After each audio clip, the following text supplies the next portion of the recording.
The following program contains the opinions of the host, guests, and call-in participants. These do not necessarily represent the views of this show's distributors or sponsors.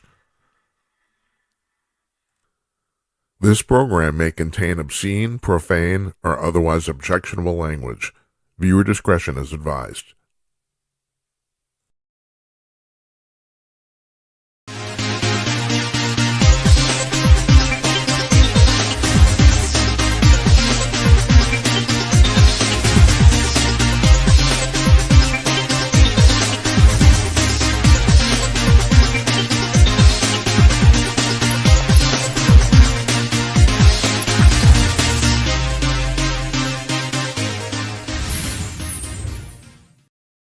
Yes, coming to you cordless, everybody, from Minneapolis, Minnesota.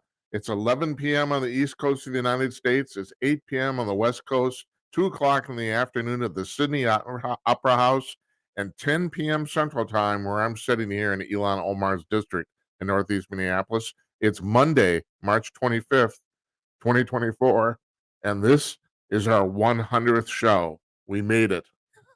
Who would have thunk it? My God, unbelievable. Anyway, we got a big show for you tonight. You know we do. Big shoe, you know. Murray Sabrin is our guest. I asked him partly because he was a guest on our very first show. He's an economist. He comes on, he talks about the economy because you folks don't know shit about it, because nobody does. Nobody understands it. How come we're not teaching this in high school? It's really crazy. Nobody knows anything about money. Most capitalist society on the planet, we don't know shit about money. You know, it's unbelievable. So also, we are going to be playing the new music video from the band Gun Hill Road, this legendary 60s rock band. They've been around for literally like 55 years, and they're doing music videos now. And the amazing thing is they get played mostly on talk radio because most of their music is now issue-oriented. This song's called Damn Scammers, Get Off My Phone. Now, normally, one of the reasons we're playing this is because Michael Harrison, an old friend of ours, a publisher of Talkers Magazine, he's a member of this band. Michael's not going to be on tonight because he had surgery on Thursday. So we're hoping our best wishes to him. Hope he's getting better. But we're going to play the video at some point, right before Murray's interview, I think, because I'm really prepared. I don't know if you guys noticed, but yeah. So okay, let me give you a schedule. What's going on here the next few days? Tomorrow night, Bruce Rapuano, neuroscientist and alien abductee, is joining us. He wrote a book called Dominion Lost. It's a fascinating book. It's a little dense on the science side, but still well worth the trouble. I mean, you know, I'm just curious. I'm obsessively curious to the point where it's a sickness, you know. So I loved the book. I loved it. The science part. The book's basically in two parts. It's about his personal experiences getting abducted by aliens, and then it's about his conjectures as a scientist and based on what he knew literally from firsthand observation of how these things, that being flying saucers, how they fly.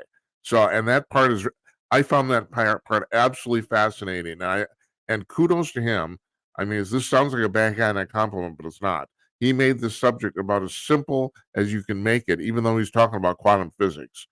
But there's no formulas or anything like that. So it's like, you know, there's no math in it. You know, I honestly don't. I'm sure you'd enjoy the part where he talks about his abductions. I don't know if you'd enjoy the science part, but I loved it. So I highly recommend the book, and we're looking forward to talking to him. Wednesday, we're taking the night off. Thursday, our old friend Jazz Shaw from Salem Media, he writes about conservative politics and UFOs for Salem Media, and he's coming on. We haven't talked to him in about 6-8 weeks. We got a zillion questions for him. That's always interesting. You know, it's interesting for me. I book the guests. What can I tell you? I book the people I like. You know, that I think are interesting. I'm hoping that you think it's interesting too. You know, I can't guarantee that, but you know, I hope you do.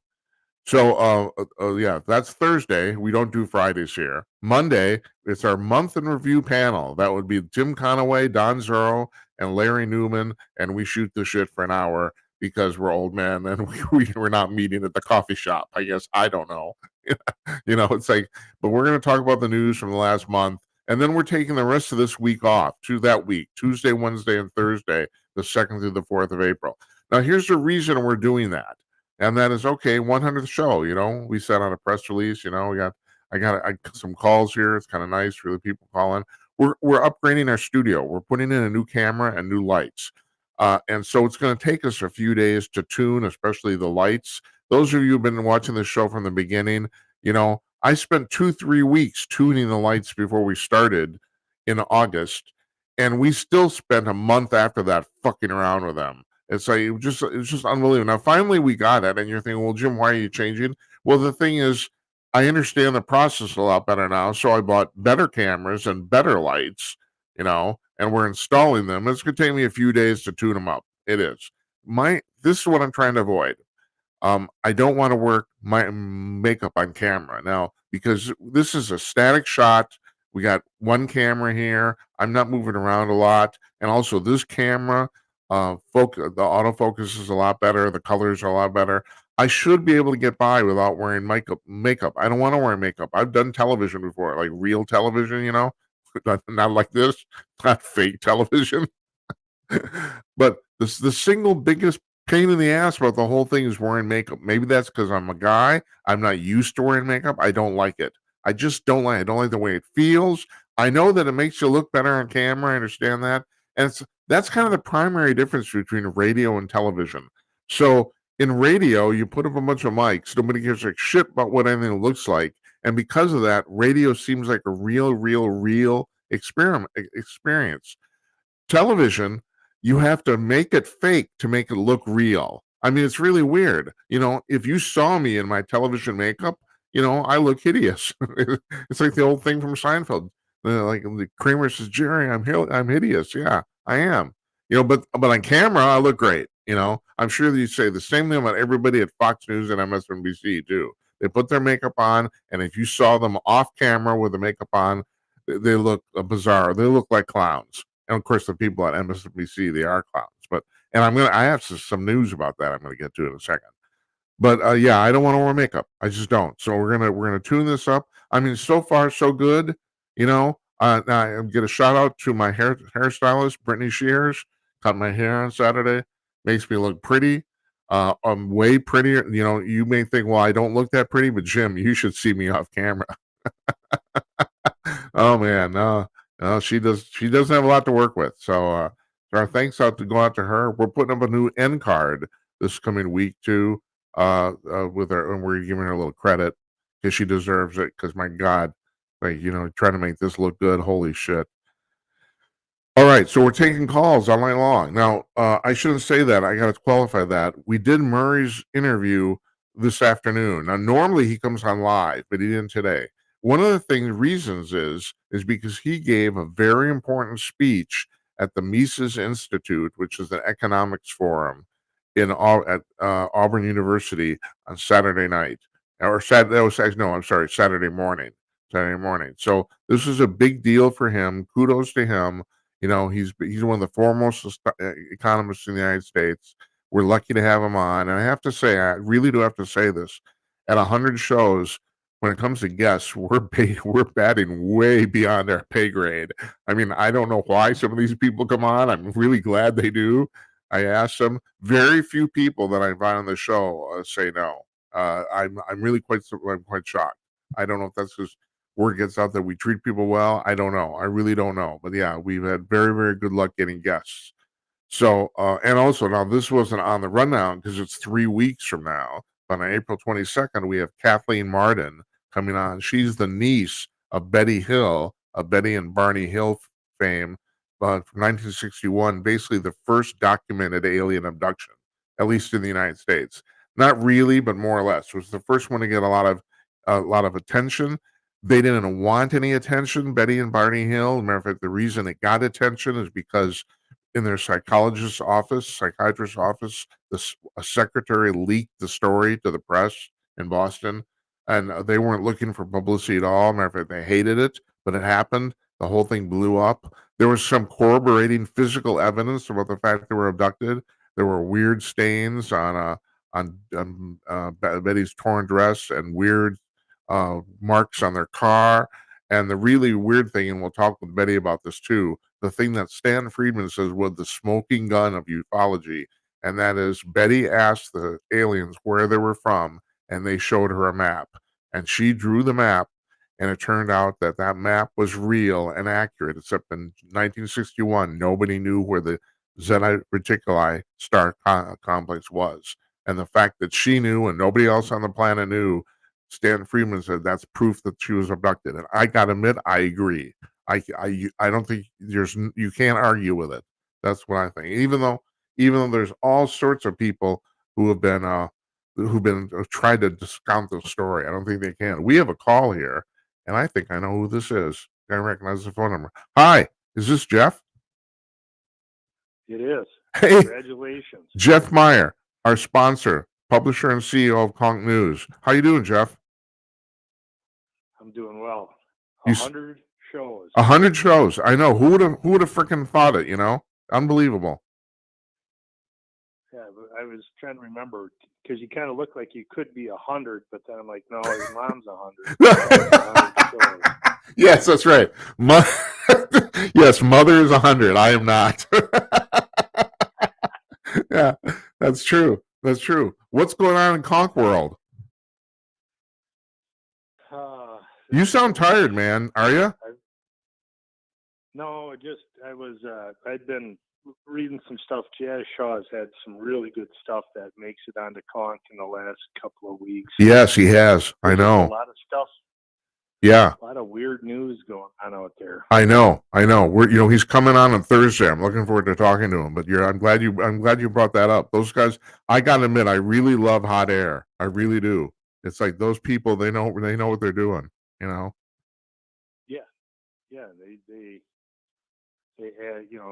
They report some good stuff that you won't find anywhere else. Right. That's right.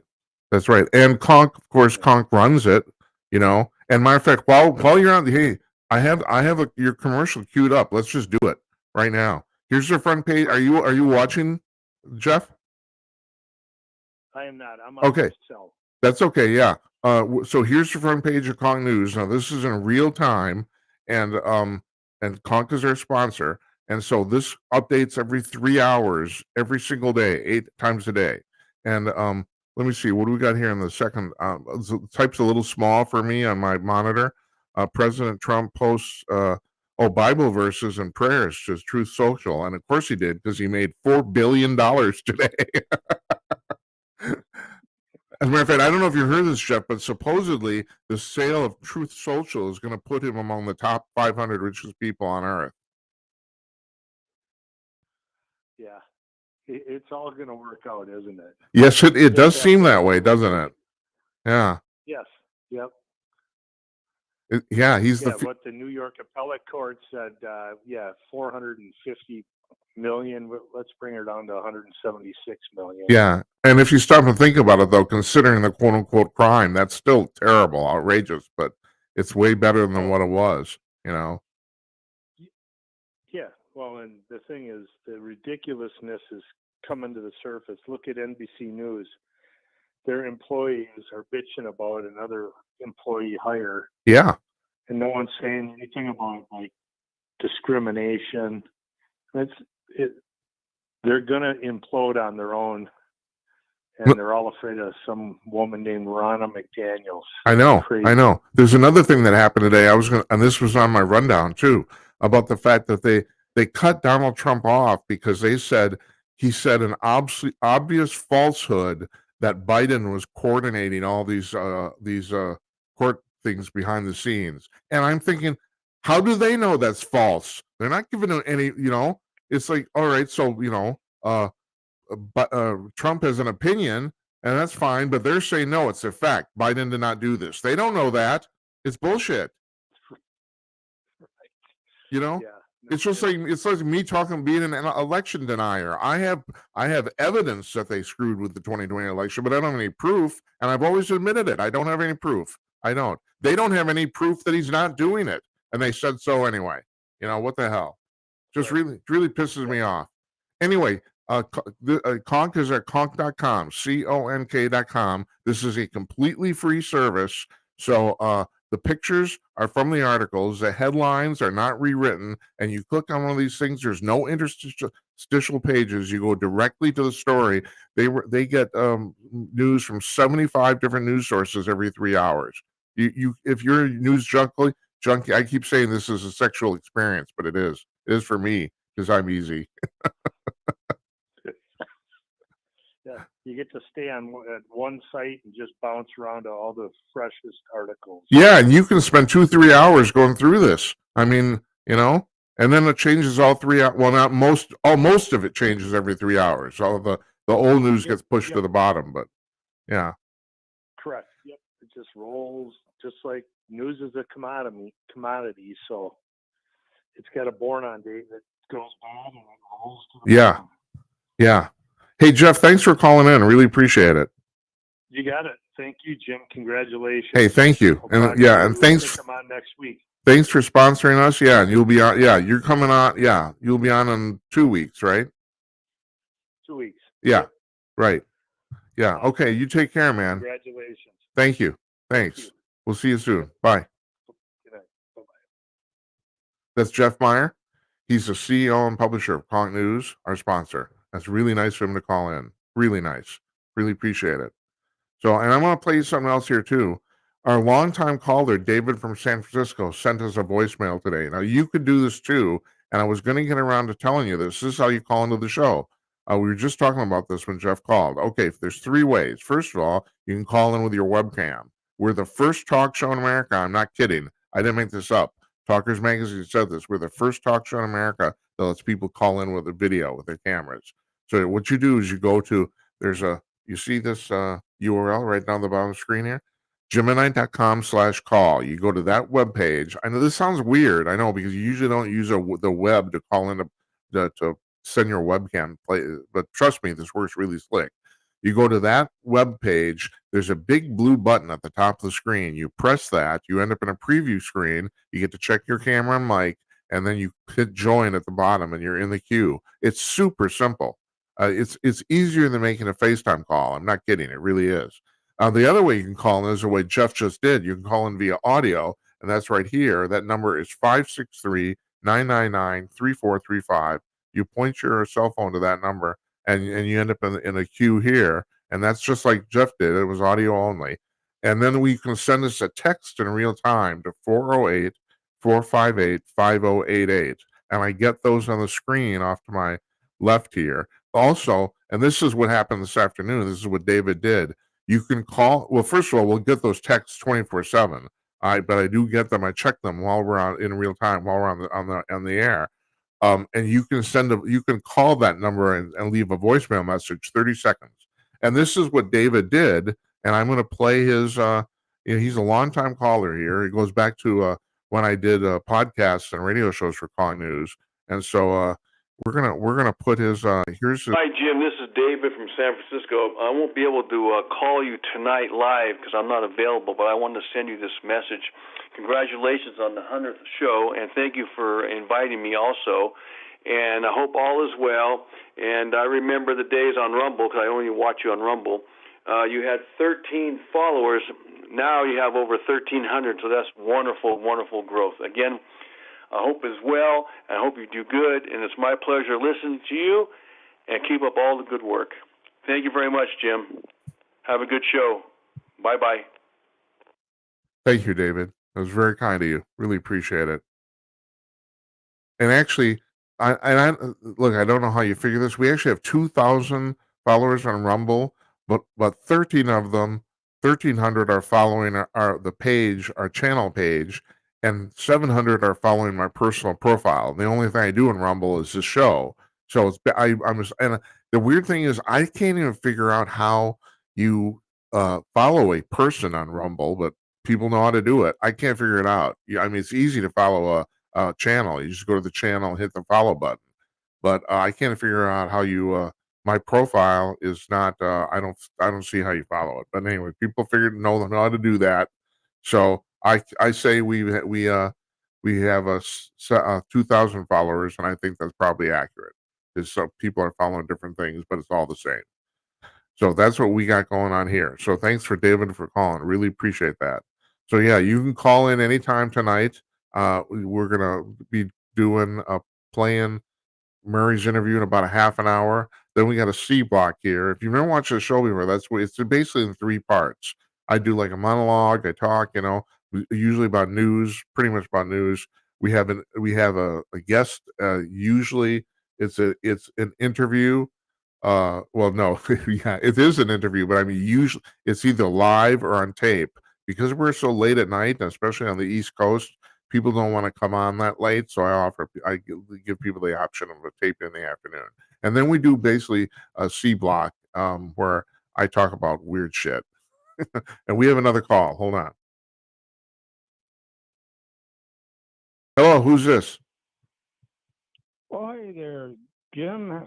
Congratulations on show number 100. Is this Tim Conaway? This is Tim Conaway calling in.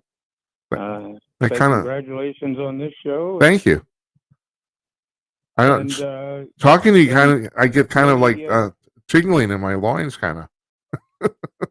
Well, I have that effect on people. There's not the ones I want to, but. How are you doing, Mr. Conaway? How's things? Oh, I'm doing pretty good. I just want listeners to know that I knew Jim way back when he did his first show. Yeah. And after all this time, it hasn't changed his personality one bit. No, I'm still a stupid jackass.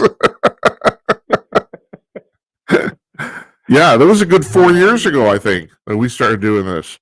Oh yeah. We've been a long time. Always glad to be part of it. Always a lot of fun. Well, you're coming on next Monday, right? That is true. Yeah. Beyond for the month end wrap up. Right. And or something. It's April Fool's, so we don't know exactly what we'll be doing. That's right. I'm sure. Yes, I'm sure some sort of commotion will occur. I'm sure it will. Yeah. Yeah. So you have an interesting hobby. You like you're a woodworker. Right. Yeah. And you like that, right? Yeah, I'm just received a new Rockler catalog in the mail today, and so I'll go through that and drool over various tools and accessories, and probably go spend money on some of them. Isn't it amazing as you get older? And you and I are almost the exact same age. How you get older, and all what stuff is sexy. Yeah. I know. Where you spend your afternoon, it's at the local hardware store, or in your case, I know it's the local electronics store. Yeah. I don't know. Are you watching the show right now? No, I'm sitting here. I'm suffering from COL, which is cat on lap. Yes. Yeah.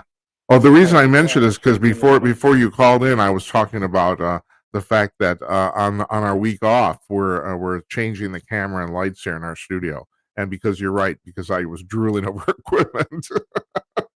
That's the reason. So, whatever.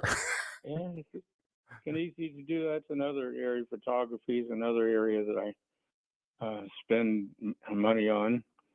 But I also want to just remind people this is the only podcast that I know of, not even one of the few, but the only podcast where you can hear about UFOs. One night you can get an interview with a nationally renowned economist, and another night you can get an interview with a AI expert. Just covers a lot of ground and always interesting people. Yeah, I'm thinking about doing OnlyFans night. When I get some strippers on?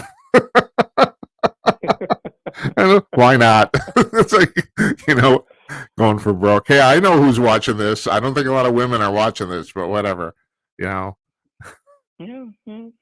might not be, but yeah, could be. Yeah. But besides, doesn't everybody enjoy a good stripper? Well, yeah. Yeah.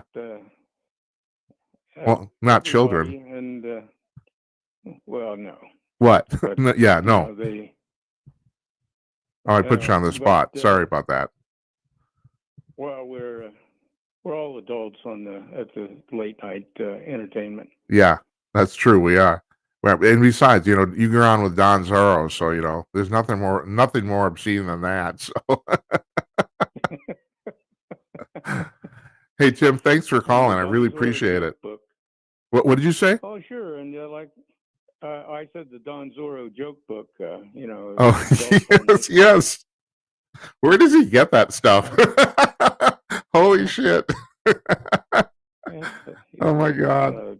Wellspring. Yeah. But yeah, I just wanted to congratulate you and wish you, many hundreds more of these shows, and Thank you. everybody keep tuning in. Thank you. Yeah. Thanks, Tim. And I appreciate your involvement and your support. I really do. Thank you very much.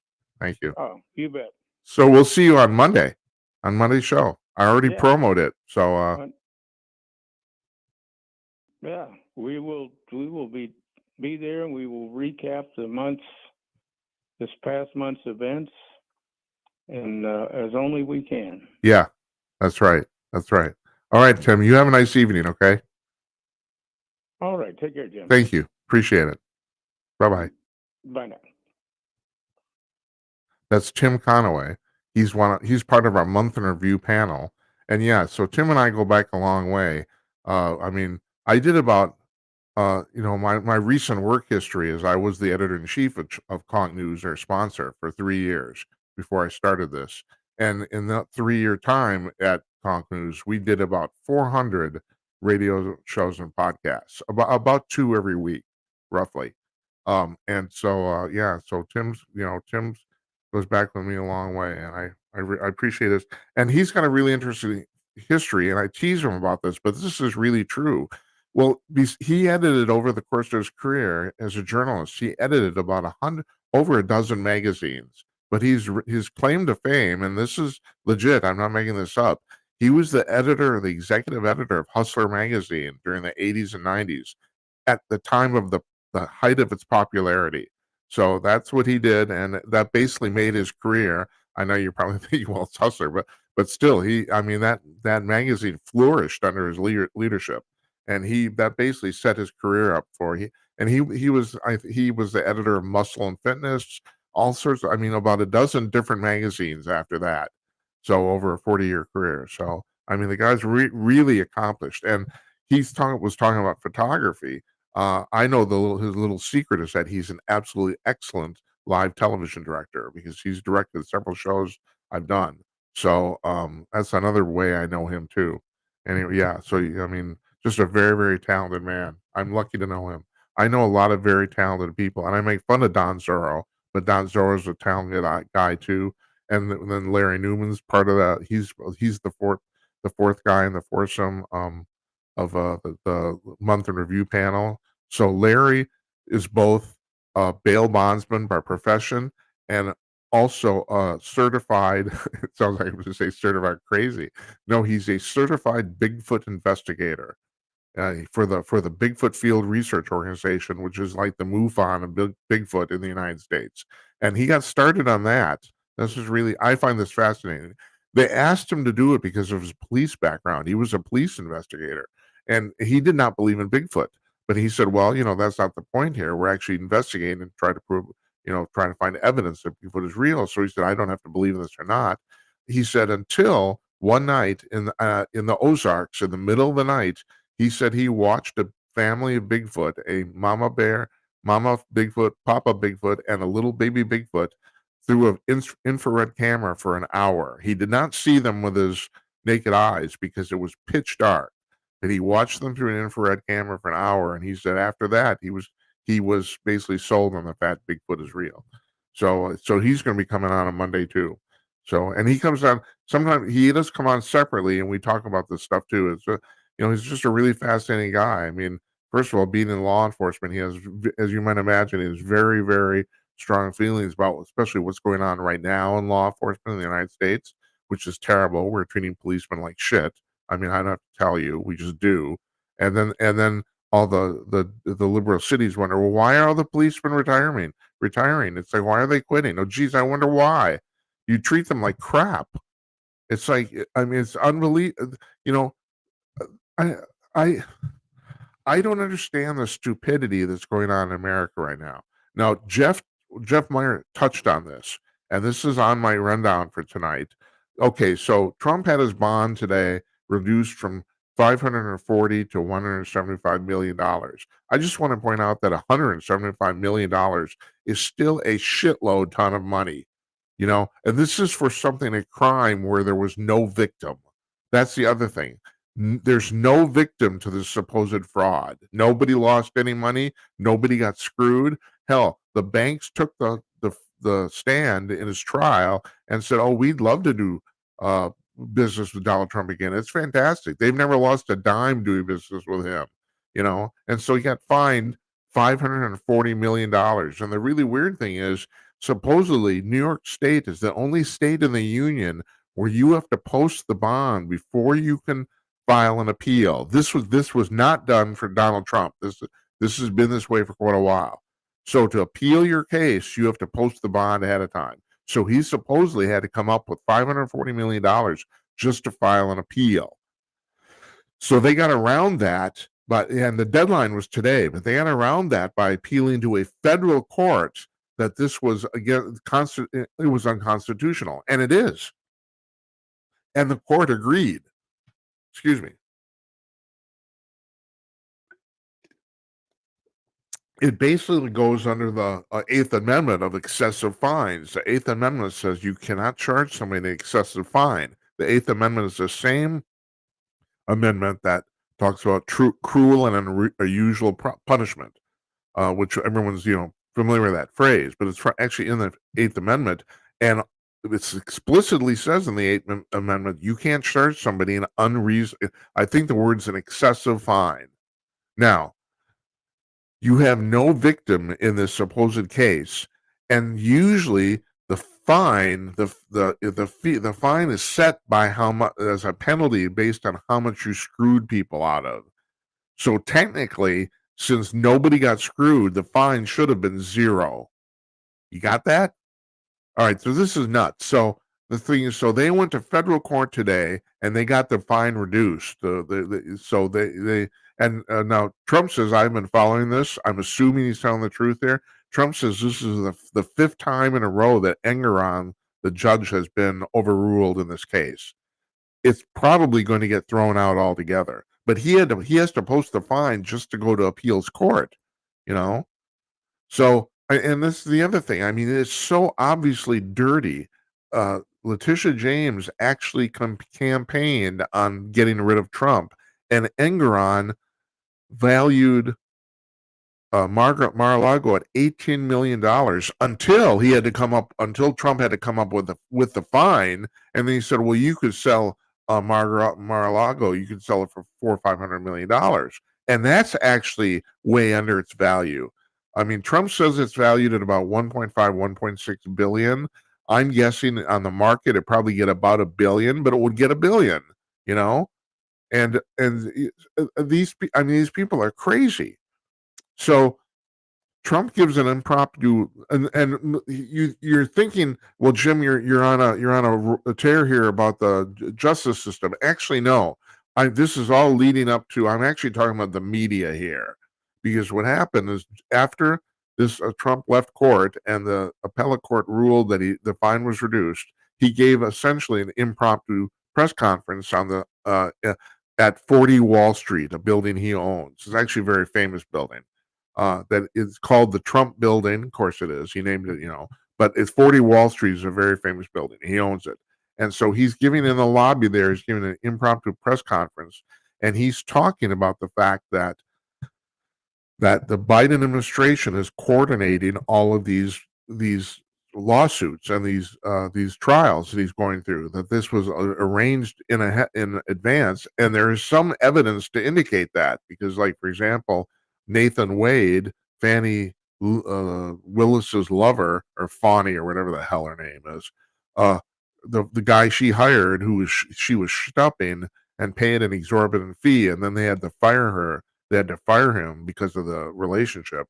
There is receipts, literal receipts, of him going to the White House numerous times before the trial started.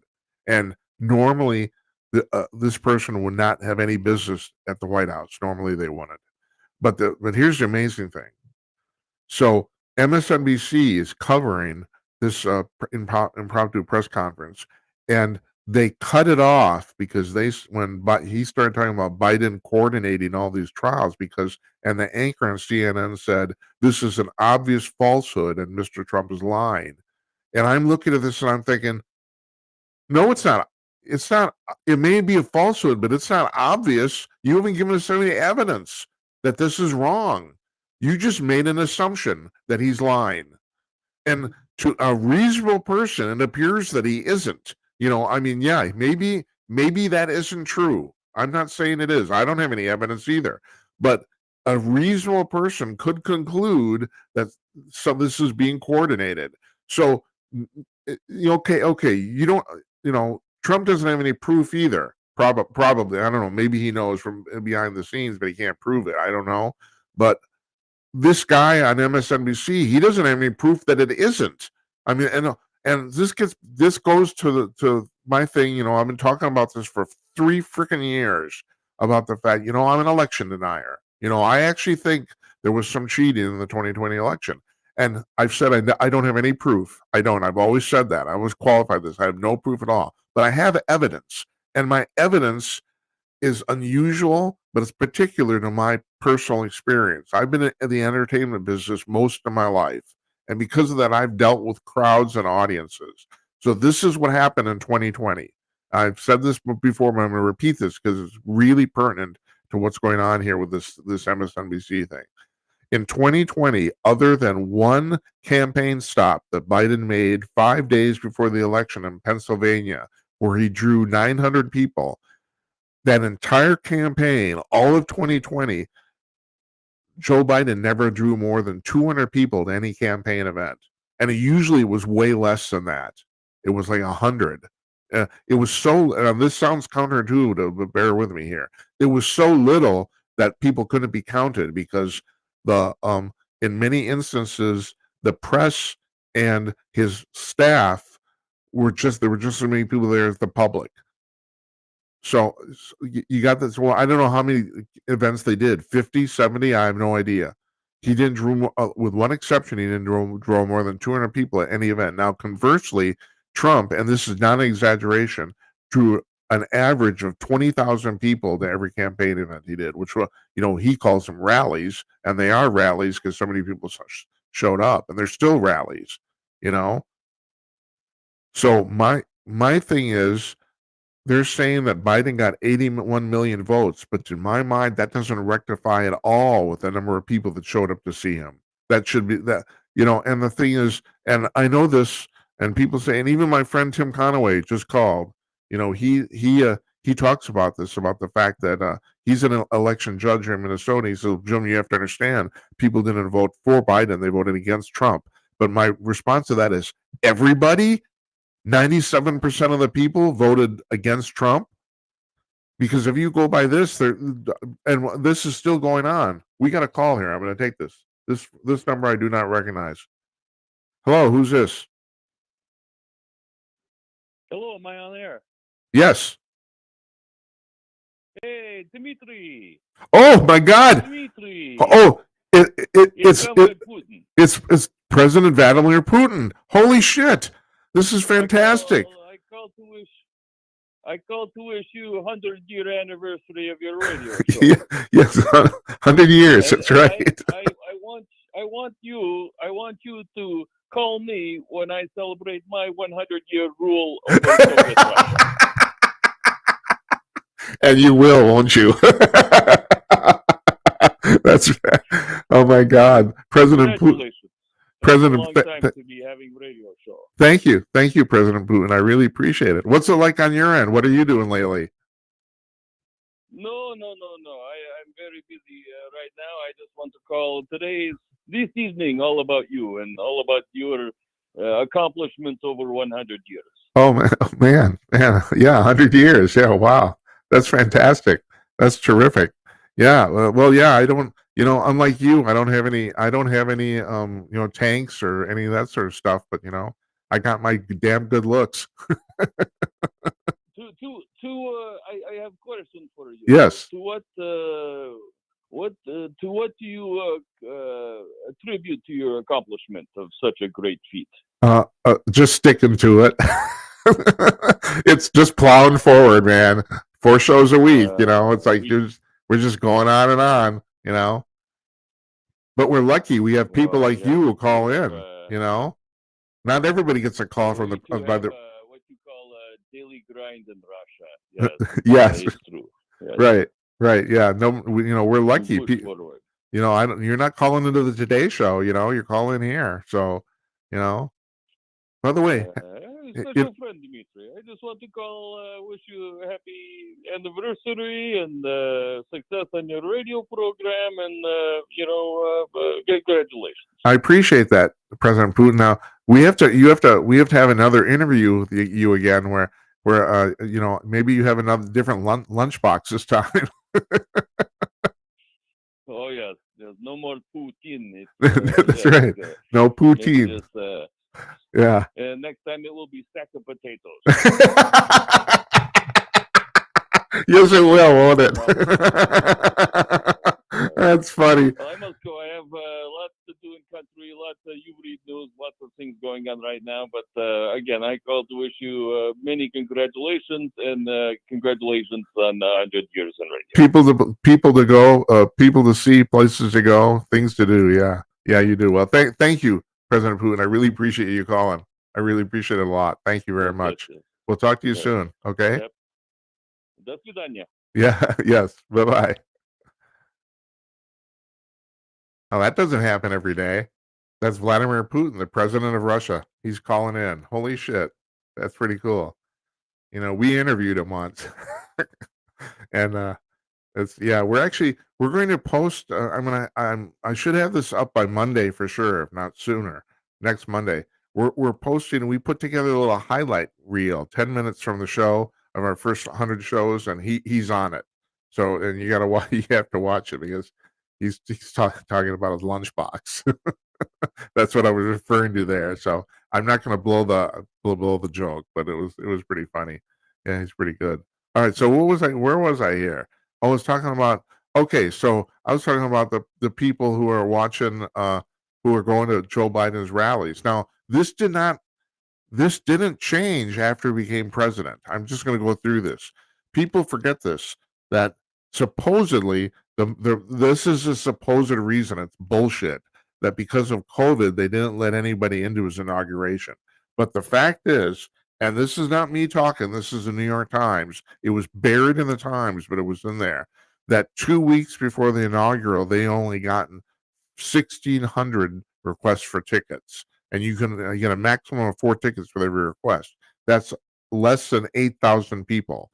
And I don't want to get into this pissy match about who drew more people, Trump or Obama. I thought that was stupid.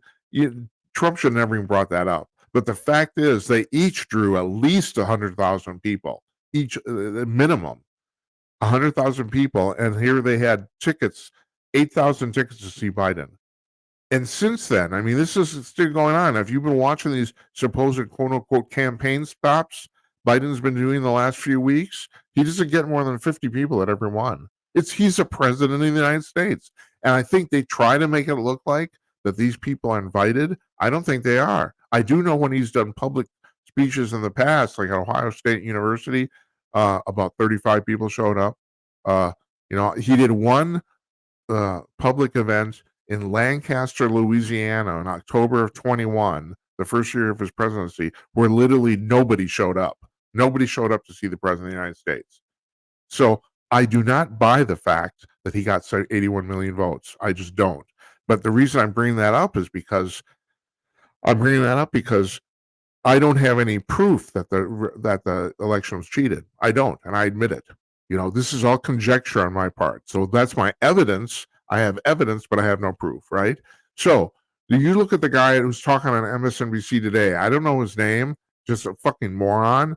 And he's saying, well, this is an obvious falsehood that Joe Biden is coordinating. No, it's not obvious. And if you have any evidence, you should let us know. And I bet you don't. That's the reason you don't bring it up. You don't have any evidence. Trump probably doesn't have any evidence that it happened, but it's obvious conjecture. He's guessing. And like I said, any reasonable person at this point would assume that that's going on based on the ancillary evidence that's been presented, especially Nathan Wade going to the high school. Yeah, going to the White House. but no one has any proof. I admit we don't have any proof. I admit it. I'm conjecturing, but this is I'm a commentator. This is what we do here. This is not a news program. I'm not a journalist. I may have worked in one in the past, but that is not my role here. I'm not a journalist, and this is not a news show. I comment on the news. But the guy on MSNBC, he's supposedly a journalist, and it's just bullshit. So they cut Trump off. They cut his speech off because they said they don't want to put lies on their broadcasts, and so these are obvious falsehoods. Well, they're not. They're not obvious falsehoods, and if you know there's falsehoods, you should give us some proof. And this is the reason, ladies and germs, this is the reason the trust in the mainstream media in the United States has hit an absolute rock bottom, all-time low, and it's still going down. I mean, CNN's ratings have gone down for 3 years for like 35 months straight, and they're still going down. Everyone says, well, they can't go any lower, and they end up going lower. I mean, they're at this point now, even in prime time, they're not even hitting a 500,000 viewers, from what I understand. And I've said this before, in cable television, anything below 1 million viewers is statistically nothing. So you can't, but so you're wondering, well, how do they stay in business? They stay in business because of carriage fees. All the $120 you pay for your cable bill, or in many instances used to pay, every single channel on your cable system gets a monthly fee from you. Usually it's about, well, I think that the last I heard, it averages about 17 cents. But all it's about $1.50 or $2 for Fox News, which is the single most watched, not just news channel, cable channel, period. And they bested ESPN a few years ago. So, and ESPN, believe it or not, gets something like $7 or $8, and that's a lot of the cable systems are now balking about carrying them. They don't want to give them that much money. That's legacy stuff. Well, CNN still gets about $1.50 per subscriber, and there were about 100 million subscribers in the United States. Now I think it's about 65, but still, you do the math, that's still $100 million a month. So they get $1 billion in cable and carriage fees before they do anything. In other words, they could put an orangutan on TV eating a banana, and they get $1 billion. So, but this is what this has come to. I mean, you have they're blatantly lying, and they don't seem to care. And then they're wondering why nobody's watching. This is the part I don't get. How stupid are you? You've completely busted your trust with the public, and now you're wondering why nobody's watching. Since when did people in America get so fucking stupid? And so we're going to play the interview with Murray Sabrin, and him and I were talking about this, about the fact that the young people, and I'm talking about people out of college now, in their 20s, they do seem to be actually more stupid than previous generations, and they end up. What happens? They go off into to these news channels and newspapers, and they're running stuff, and for some reason they think they can do all this shit, and people are still going to watch. I don't understand why they think this. I just think they're just, I don't know. I'm an old guy now who wants people to get off my lawn. That's what's going on right here. All right, we're gonna play our interview with Murray Sabrin here. This is Murray Sabrin, economist extraordinaire.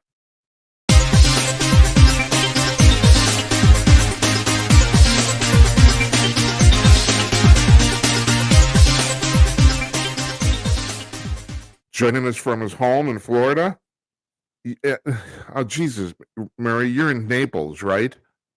Right, that's in Florida. Right. Yeah, no, but you used to be in Fort Myers, right? Right.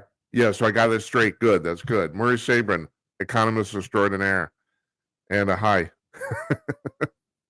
We, okay, so we're both on the verge of naps. Now, I won't talk for you, Murray, but for me, it's because I'm 68, so it's like I can take a nap. Well, I've got a most few of the years time. on you. Yeah, but you're more vibrant than I am. So okay, so Murray, now we put this on our blog this weekend. You gave the Mises Memorial Lecture at the Austrian Economics Research Conference in Auburn, Alabama this weekend, right? That's correct. It was I got that all Saturday correct, morning. right? Yeah, Yeah. absolutely. And you the lecture was called The Forgotten Austrian Peter Drucker, correct? And the welfare state. Yeah. All right. So now you could watch this and you can still watch it. I'm going to change the page as soon as we're done here. It's still I was right about that, Murray. The live link to YouTube also is a link to the archive. So you can your lecture's still up there, and I'm going to change the page to reflect the fact it's not live anymore, but it's still running. So if you want to watch this lecture, I suggest you go to our website at jimandI.com and go to the blog, and it's the top blog post. So you can see Murray there. I watched it. So Murray, can you tell the audience, first of all, who Peter Drucker is? I know, but if you could tell them. Peter Drucker was born in Vienna, came to the United States in 1937, and he considered himself foremost a writer and a social ecologist. And basically, he invented the discipline of management when he first did a study of GM, General Motors, and revealed how it could be improved. And that didn't take well with the leadership at General Motors. But nevertheless, he became sort of the go-to management guru in the United States, and he helped dozens and dozens of Fortune 500 companies improve themselves by the techniques that he recommended. And he was a consultant. He was obviously a writer with more than 3 dozen books under his belt. And then in the last 20 years of his life, he devoted his time to helping nonprofits become better organizations and institutions, because he saw the nonprofit sector as a way to deal with problems that the government tried to solve through the welfare state. And he said, no, these nonprofits are great. They do wonderful work in a whole host of fields. And I did a lot of research, did a lot of reading about Drucker, which I hadn't in the past. And he was really a paradox in a way that he made several statements critical of big government. He said the wisdom of government can only be found in textbooks. Well, if you take that premise, then you don't want the government involved in anything except what it should be doing, which is protecting our borders, maintaining a police force at the local level, and having courts to adjudicate disputes, and really having sort of the night watchman state, the limited government outlined in the Constitution in terms of Article 1, Section 8, what the federal government should be doing. And instead, he said we need strong, effective government in some of his writings. And I'm scratching my head and I'm saying, what does strong, effective government mean to Drucker when he criticizes big government? And so that's the area I want to do more research in, because I think he was just a contradiction in the way he approached government. And even though he was in Austria, he was born 28 years later after Elizabeth von Mises, the great Austrian school economist. He never really had much interaction with Mises, who criticized socialism in his 1922 book, Socialism, and other writings in the 1920s, and was one of the few economists who predicted the coming of the Great Depression in 1929. Yet Drucker really rarely considers him an important figure in the history of economic thought, which I found very puzzling to say. Well, yeah, I heard in your lecture, you were talking about this, the fact that in all of his writings, Drucker hardly ever mentioned Mises ever, which is really surprising, Or Hayek, his foremost student, who won the Nobel Prize in Economics in 1974. Yeah, those two guys are arguably the biggest economists of the 20th century, really. You throw in Keynes, or Keynes, I suppose, you get your triumvirate there. And it's amazing. You pointed out that Drucker basically was born almost the same time as Mises, and they both grew up in Austria, and they both ended up leaving around this. Their lives were very parallel, and yet he really didn't even really reference them at all, huh? Well, that's the amazing thing in all his writings. like I said, I didn't read every single one of his books, which would be a daunting task, but I read enough of his work to say, why didn't he realize that the Austrian school economists had it right in terms of how to organize society, which is one of the themes of Drucker's work. How do you best organize society in order for people to fulfill their potential as human beings? And Mises talked about free markets and limited government and having voluntary exchange and making sure prices are able to fluctuate according to supply and demand. In other words, basic common sense economics. And yet Drucker was more concerned with institutions, about institutions could participate in improving society. And I think that's the major difference between Drucker and the Austrian school. Mises and Hayek and Rothbard and other great Austrian school economists were concerned about how individuals interact and what are the consequences of government intervention in the economy, which was, I think, one of the greatest contributions of the Austrian school economists, especially Rothbard's 1970 book called Power and Market, which is available at the Mises website and in a PDF, everyone can read it, where Rothbard systematically goes through virtually all government interventions and shows how they are counterproductive to the goals that the interventionists think that they're accomplishing. In other words, justice, fairness, prosperity, things like that, where they don't seem to believe that a laissez-faire economy is the best way to go. And even Drucker criticizes a laissez-faire economy, saying we can't go back to the pre-World War I economy where we basically had a laissez-faire economics. He said we're beyond that, but he never explained what specifically should the government be doing. He just talks about strong, effective government, again, which is not exactly a great track record for strong, effective government in my lifetime, at least, where we've had endless wars, inflation, Well, Murray, do you think controls, managed economies that don't deliver the goods to the people. there's any chance when Drucker was talking about strong government, he was talking about a strong government that didn't do anything? I mean, you know what I mean? It's possible, but as I quoted in some of his writings, he was talking about governments around the world being in supranational organizations, which sounds like an endorsement of the World Economic Forum, which Yes, of it course does. is that government, that agency that is basically become a de facto world government by issuing edicts on a whole host of issues. And it seems that their agenda is to control the world economy through national governments. And that's not exactly conducive to having people reach their full potential. And that, I think, is as Drucker says, is the theme of his work, is how do you create the environment for people to be reaching their maximum potential as human beings. Now, he thought when he wrote about GM that the corporation would be that venue where people can reach their potential as individual workers and give them the status and the I think the vibrancy of being in a community where they work in harmony together to achieve the goals of the organization. And soon Mises realized that with the decline of the corporation, the knowledge worker, which he realized from the 1960 census, was going to be the way the economy will be structured in the future. Well, if that's the case, then you certainly need more autonomy, more freedom, and that implies a limited government, relatively laissez-faire economy. And so I think Drucker missed an opportunity to say, listen, we've tried big government with the Great Society programs. We tried printing money. Well, that doesn't work. He lived through the inflation of the post-World War I period in Austria, and he saw what was happening in Germany in 1923 with the crack up of the German economy.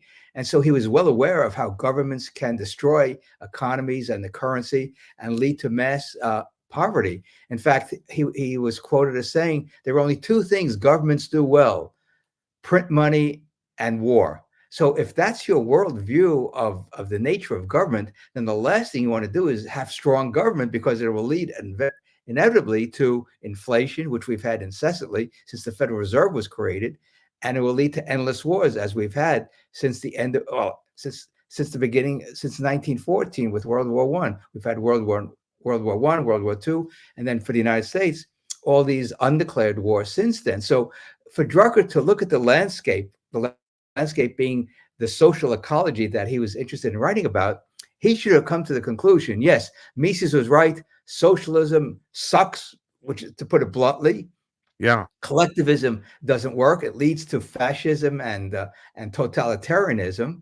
And so therefore we need to have an environmental structure, an economy based upon some very fundamental principles that the Austrian school laid out, going back to the 1870s when the Austrian school was founded by Karl Menger. And I'm just really perplexed as to why Drucker really discounted the insights of the Austrian school, especially Mises' 1922 work, Socialism, which Drucker should have read when he was a young man, because he was in school in the 1920s and then as an economics writer in the 1930s. So he should have been familiar with what Mises wrote, and yet I don't see any reference to that in the books that I have read. So therefore, I'm going to go and look at some of his other books and see if he alludes to any of Mises' insights about how society should be structured. Oh, Murray, what you just said there, that monologue, I got at least a dozen questions. I don't even know what order to put them in. But here, let's just start with this.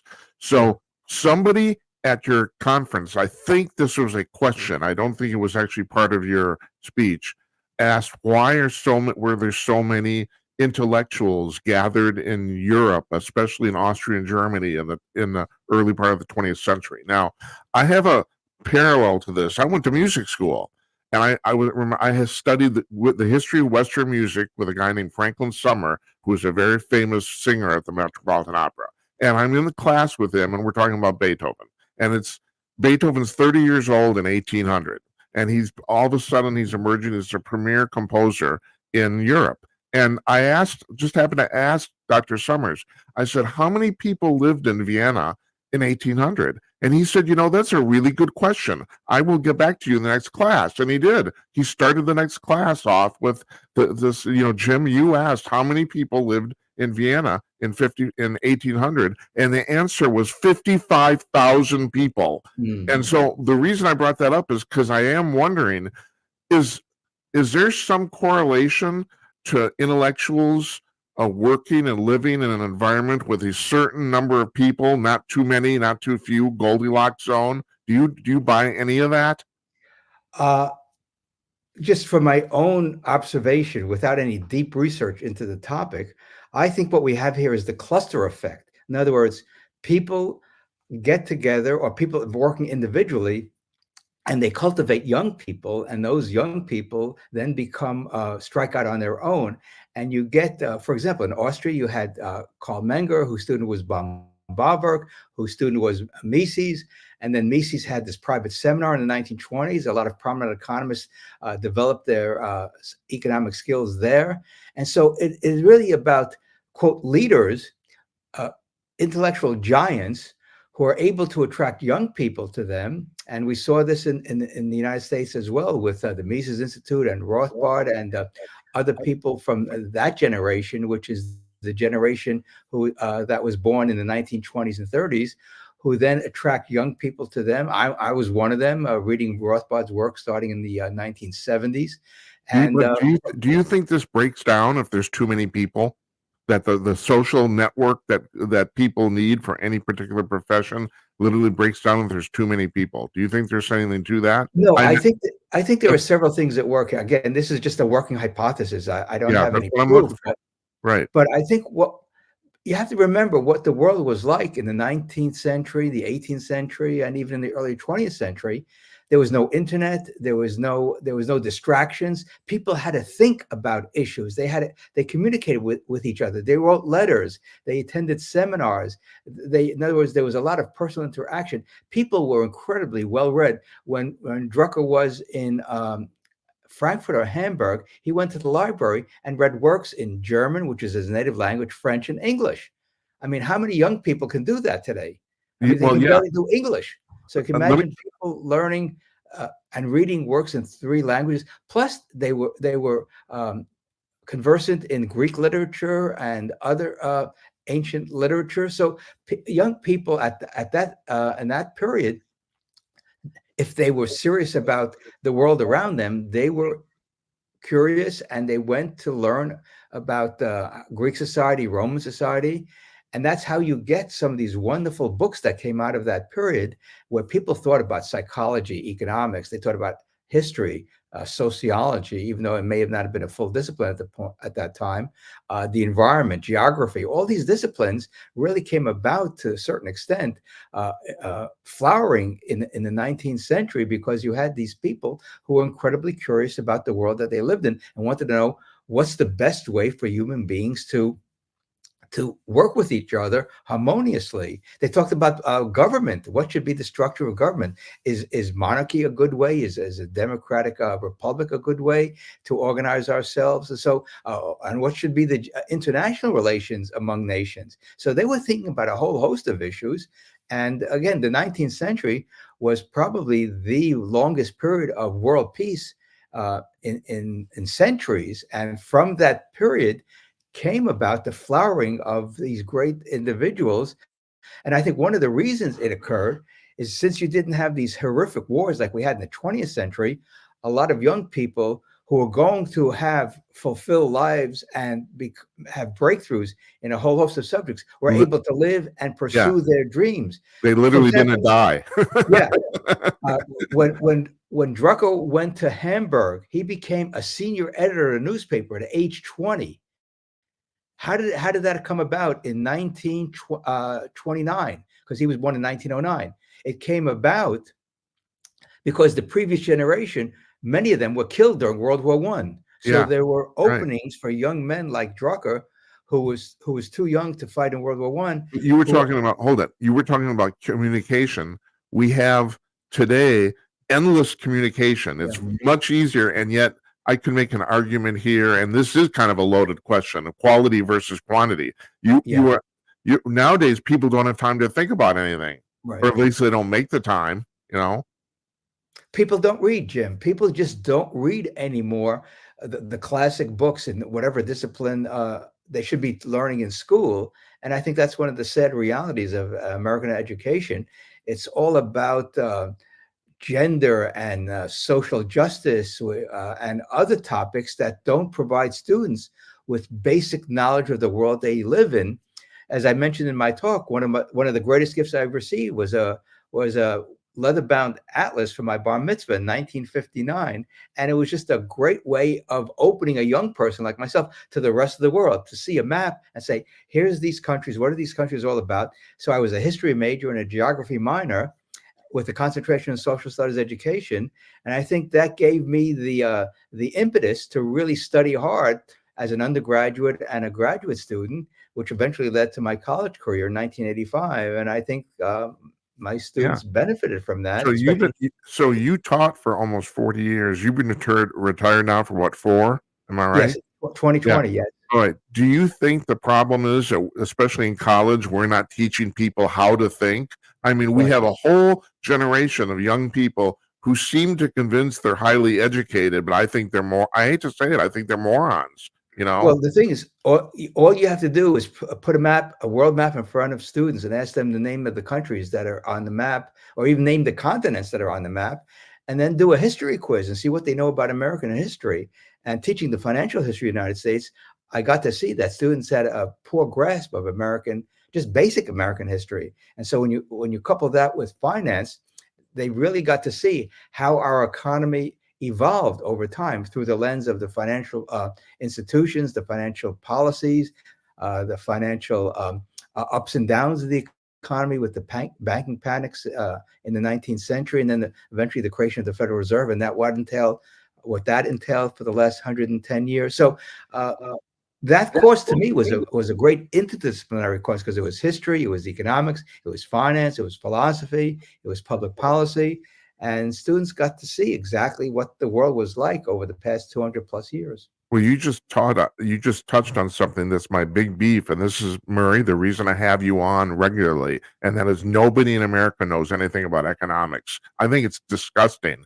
And especially, we're the most capitalist country in the world. We don't even teach this in high school. It's absurd. It's absolutely ridiculous. Well, that's why, Jim, all your listeners should go to the Mises.org website, MISES.org website, and they can get a first-class education for free by reading all the great works of the Austrian economists by downloading the PDFs there and start with Rothbard's "What Has Government Done to Our Money?" and just go through Rothbard books and Mises books and Hazlitt, Economics in One Lesson, the classic published in the year I was born, 1946, which is a great introduction to economics, and it's a classic.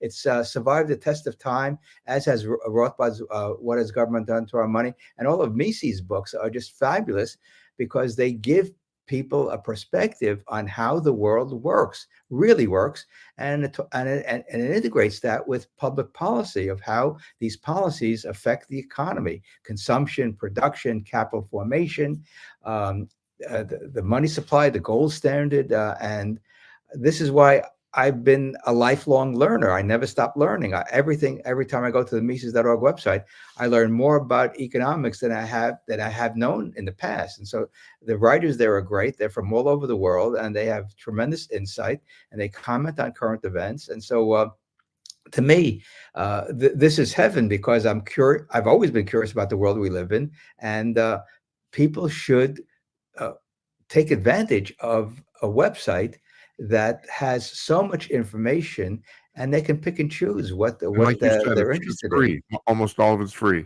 Yeah, Yes. it's really amazing. I want to go back to what we're talking about globalism and the World Economic Forum. Now I'm going to run another theory by you. So, if you ask a lot of liberals, they will ask you, why is globalism bad? And here's my answer to that. I'm just curious on your reaction. And that is because it's still the lack of globalism recognizes competition. Countries still compete against each other. If you had one giant, if the world was made out of one giant government, there would be no competition anyway. It would basically just devolve into bullshit. That's my personal feeling. What do you think about that? Well, if you have one world government, you eliminate individual sovereignty, business sovereignty. The whole point of an economy is that individuals and businesses work together in order to produce goods and services that people want, not from a mandate from Washington or the state capitol or the UN or the World Economic Forum. The notion that you can have a top-down economy, which is what the World Economic Forum wants, is that it would be ruinous to freedom and to prosperity. There are some people who have this romantic notion that only if some smart people get together, they can plan the economy. Well, Mises demolished that in 1922 with his socialism book. And everyone should read that. It's not an easy read. It's 900 pages, but he demolishes the whole concept of collectivism. And he should have won a Nobel Prize for that book alone, because when the Soviet Union collapsed, when East Europe was liberated in the late 80s, early 90s, all these left-wingers, especially in the economics profession, concluded that Mises was right in 1922. Well, it took people more than 60 years to realize that, 70 years to realize that. But Mises had the answer in 1922, which just shows you how shallow the intellect is of these people who've gotten Nobel Prizes in economics, who still think democratic socialism is the way to organize ourselves. Yeah, globalism, Jim, is another word for collectivism. Yeah, and you're absolutely right. We've been fucking around on the earth with socialism and communism for 100 years now, and it's pretty much proven that it doesn't work. So why do people, I mean, this is a rhetorical question, but why do people keep pushing this? I mean, it does not work. I don't understand. Well, this is the great mystery, that when I first read the Austrian material back in the early 1970s, mid 1970s, I said, this is just common sense. This is how the world works. You have people getting together, building a business or building it on their own, and then seeing what people want and need, and then producing it for their needs. And if they're good at doing that, you can make oodles of money, which I've said to my students. All you have to come up with one very good idea in America, and you can become incredibly rich. If you come up with a great idea, you can become a billionaire. You really can in America. If you can come up with a product or a service that people want. Well, look at Amazon, what Jeff Bezos did with Amazon, with Walmart, Sam Walton and Walmart, with Bill Gates and Microsoft, Steve Jobs and Apple, now with NVIDIA. The company's worth $2 trillion. It's incredible. So again, if you have focus on something that will make people's lives better, the sky's the limit in America. You talked in your speech. You referenced LBJ's Great Economy, and I mean, I have Not always great society. yeah, Great Society. Excuse me. Yeah, yeah, you're right. You're right about the fact that like you, well, at least you inferred this. I don't know if you actually you didn't actually say it, but I basically regard that whole thing as one gigantic failure. There's And no question about it. In fact, there's a chart that the Heritage Foundation put out years ago showing that the poverty rate was declining after World War II because of the relatively free economy that we had, with no Social Security taxes, no Medicare taxes. The economy was booming from a wartime economy to a peaceful economy.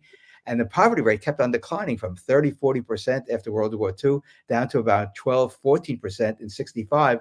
Then when the Great Society programs hit, after that, the poverty rate basically goes sideways because, yeah, and so it demonstrated with all the trillions of dollars spent by the federal government on quote curing poverty, poverty has won because the poverty rate really hasn't gone down. But the beauty about our economy, Jim, even low income people have cell phones and internet service and laptops and yeah. computers and what have you, because the companies that make those products in real dollars, the price has been going down tremendously over the last 30, 40 years. So I that have makes to, these products available for mass consumption.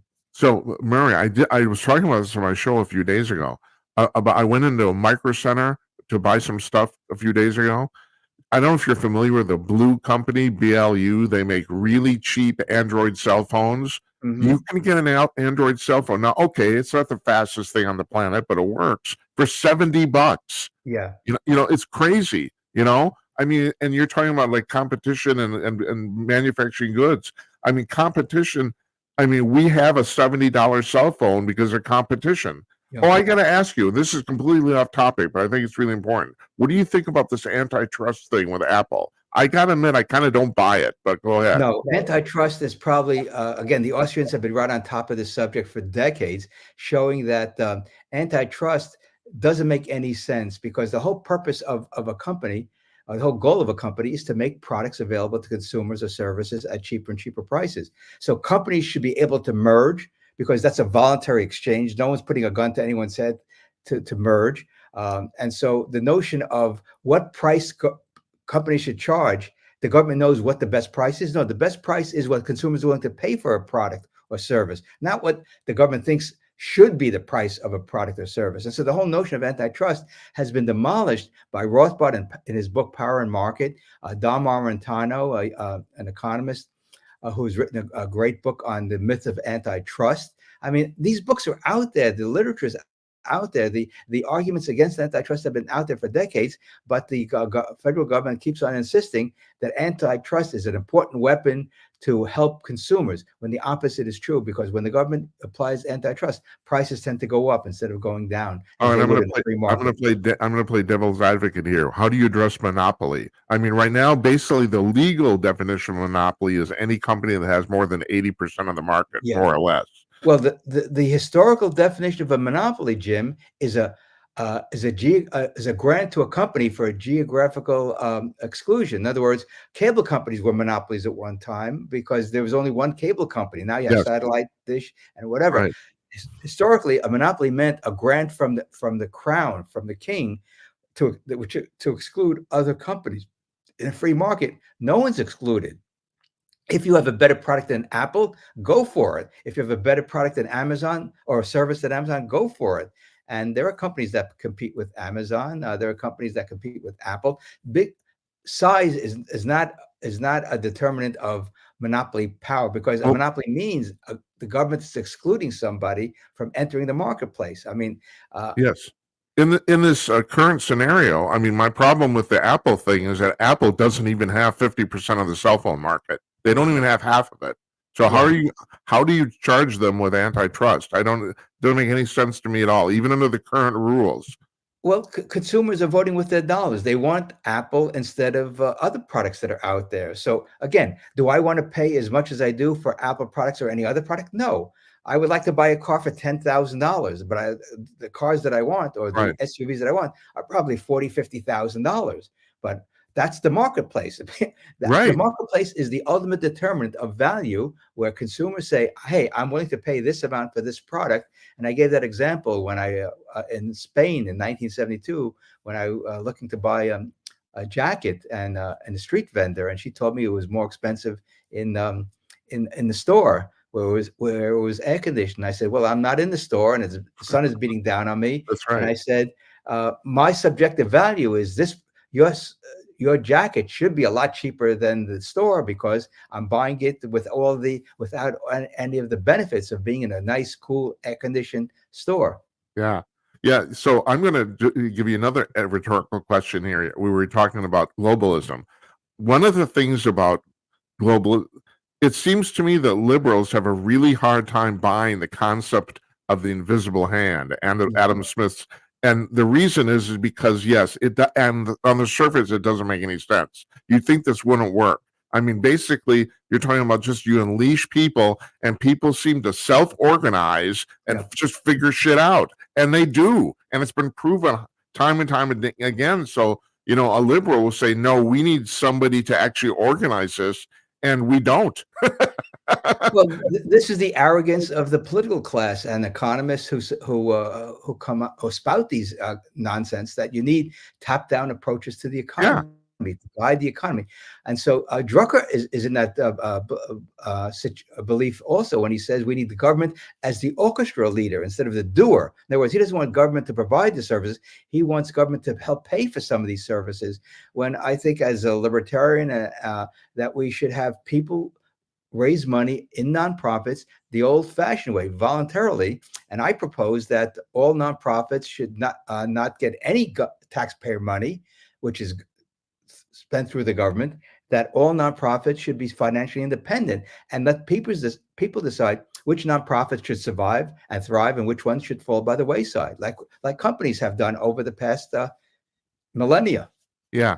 So you were talking about and I think this was an answer to her question. I can't remember.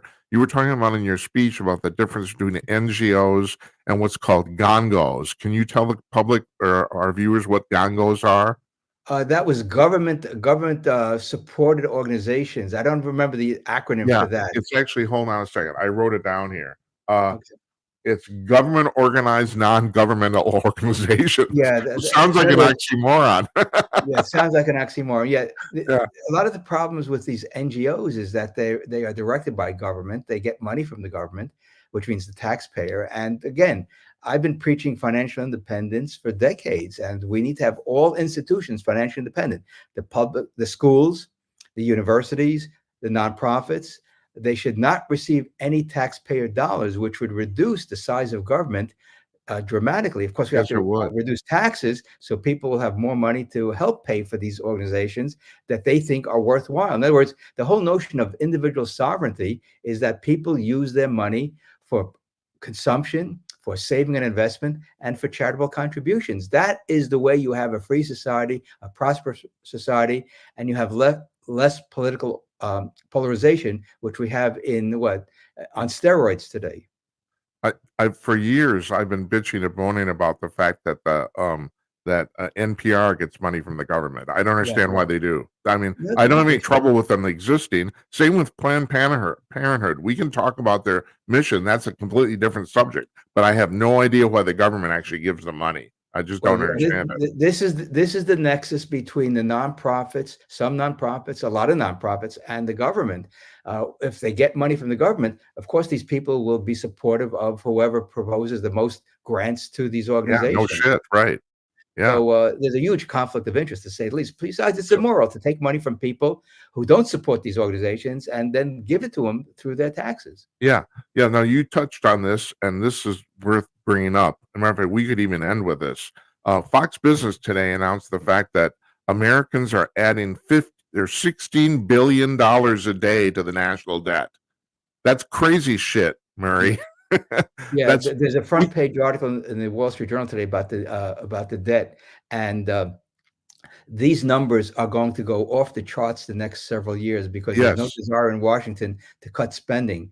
And when you don't cut spending, and when you increase spending, and you don't raise the tax revenue to pay for it, the debt's going to explode, especially in so-called good times. And now, what happens if the next recession where the economy falls off the cliff and expenditures go up and tax revenue goes down?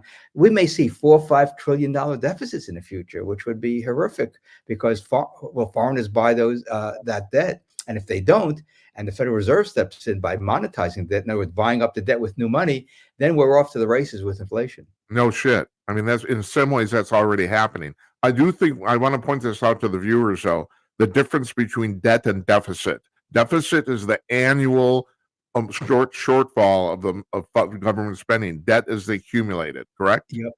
Yeah, and it's going to just get bigger and bigger as time goes on. In fact, I think we may see a number in the future which will blow people's minds as to the total national debt of the federal government.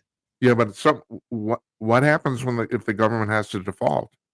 Well, the thing is, the interest expense, the annual interest expense is approaching $1 trillion, which is so mind-boggling. Yes, it is. If interest rates stay at these levels or even go higher in the future, what that does will crowd out all other spending in the budget, and then the federal policymakers will have to make a decision. Do they raise taxes substantially to cover the deficit, or do they cut spending, which of course they should be doing? But as Drucker pointed out, we live in a world of entitlements, that everyone thinks they're entitled to money from Washington, D.C., or virtually everyone, except libertarians and free market people, that we have a real cultural problem, psychological problem. People don't want to be self-sustaining. They don't want to be financially independent. And that's what I think is the issue that's facing the country that no one wants to talk about in Washington, D.C. How do you create a society of financially independent adults? Do you think at this point anyone or anything could reverse this? That's the $64,000 question. That's what I do namely write on my Substack column, attend these conferences, give talks, and try to reach out to as many people as possible. But it's so embedded, the whole psychology. Even Republicans say we should have a social safety net, which means more government spending for welfare expenditures, including corporate welfare, I might add. When people think of welfare, they think of the young mother with 2-3 kids without a husband. Yes, but that's right. And of course, Social Security and Medicare are also welfare programs, which I pointed out in my talk. We can have another discussion on that some other time.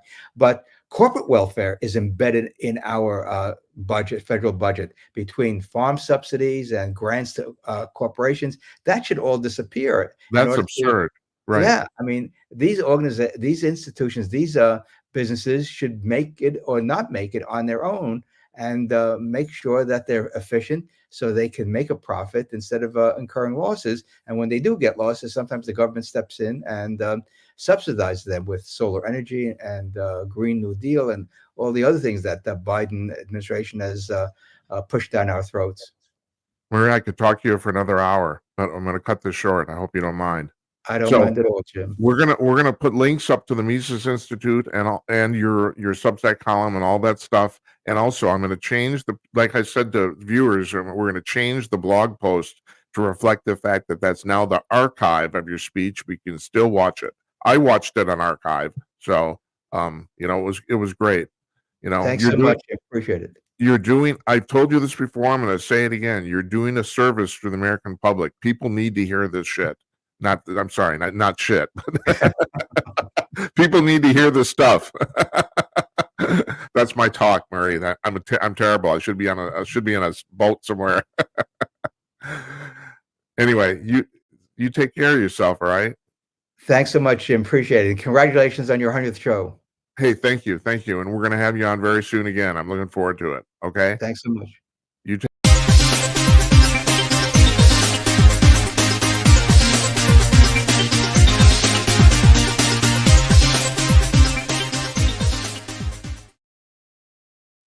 That's Mary SABRIN, economist extraordinaire. He's the professor emeritus at Ramacle College in New Jersey of economics. We have a caller here. Caller, are you still there? Hello? Hello? Yeah, I want to jump in on that. Yeah, hi. Hi, I'm sorry I put you on hold so long. That was a pre-recorded interview, so I couldn't interrupt it. Sorry about that. Go ahead.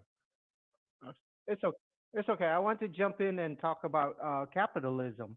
Yeah. Uh, I kind of liked what he said about capitalism, but from what I've been seeing recently, I've been seeing a lot of flaws that have been coming out of capitalism, and that's the fact that a lot of companies are actually or corporations, a lot of people end up winning. Once these people start building up their product or their business services, whatever, they become a bigger company and eventually reach a corporation level. And once they reach that level, I'm starting to see these corporations start entering into the government and paying off politicians or government officials to write rules and regulations that allow them to succeed and block other businesses from competing with them. And I think that's the big problem of capitalism these days. So basically, what I'm trying to say is I don't think capitalism is a perfect system Oh no. because of things like that. I totally agree with you. It's highly imperfect. The only thing is, the terrible thing, if you ask me, is that even considering all that stuff, it's still better than communism and socialism because that seems to lead to totalitarianism because it hasn't every time it's ever been tried. But you're absolutely right. It's a highly imperfect system. I mean, and nobody's right now it appears that nobody wants to pass any laws to correct any of this shit, you know? And no, I'm totally with you on this. You're right. I don't know any better way Yeah, to put it. I mean, yes, it's extremely flawed, you know? I I this is the problem with me and conservative thinking sometimes. I think a lot of conservatives take words too literal, like the word socialism. To them, I think a lot of conservatives equate the word socialism to like devil or evil or something, but they don't realize that that's just a word. Right here in Yeah. America, we have socialist policies here in America too, like the fire department, the police department. Those are socialist systems in place. So like the fire department is not a company. They're not selling anything. It's the people's taxes that are keeping them employed. So fire departments that are in a rich community tend to be bigger, have better products. Whereas a fire department in a low income where the taxes is not so great, those fire departments tend to be less manned, dirty, trash, and they have older equipment like fire trucks and stuff like that.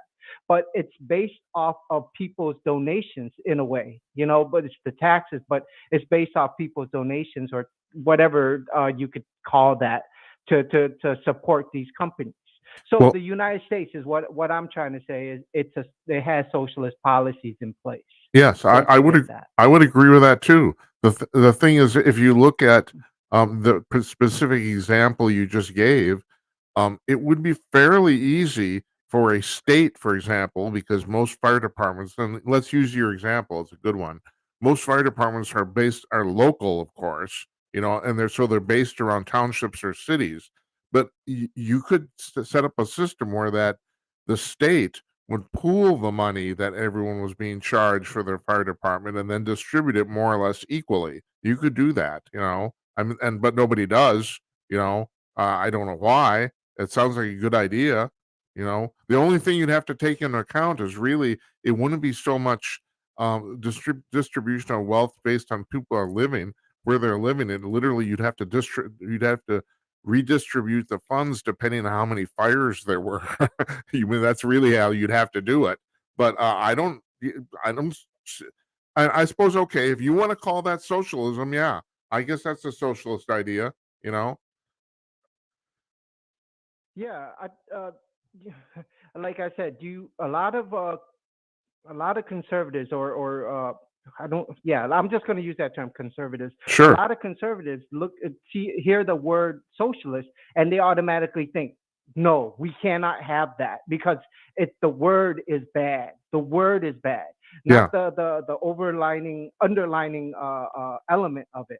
The public schools are also a socialist system as well. Okay, public schools here in the United States are socialist systems. Now, we have to find a combination of the two, the capitalist system that we have integrated in a way with the socialist system. And to get that to work properly, we have to ignore the words. Yeah. the terminology. We have to overlook the words and actually see the implementation, the actual concept of what these things do. I, And I think that's the problem. Yeah, go ahead. I'm sorry. no, I was going to say I agree with you on that too. I do. I do want to point something out though. As far as your example about education, I think that's a perfect example of how socialism fails. Because I don't know about you, but I would conclude right now that after, let's say, 70 or 80 years of public education in the United States, it's now failing.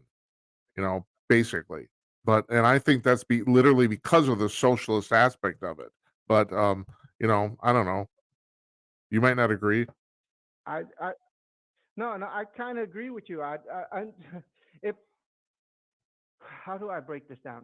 Well, I think that whoever is in control, like the last Murray or whatever you had Yeah. on your show earlier on that talk, he talked about NGOs, non-government organizations, Yeah. and I think that if there's an elite group that is telling these public schools what to teach, these NGO groups telling them, hey, we need them to teach this and that.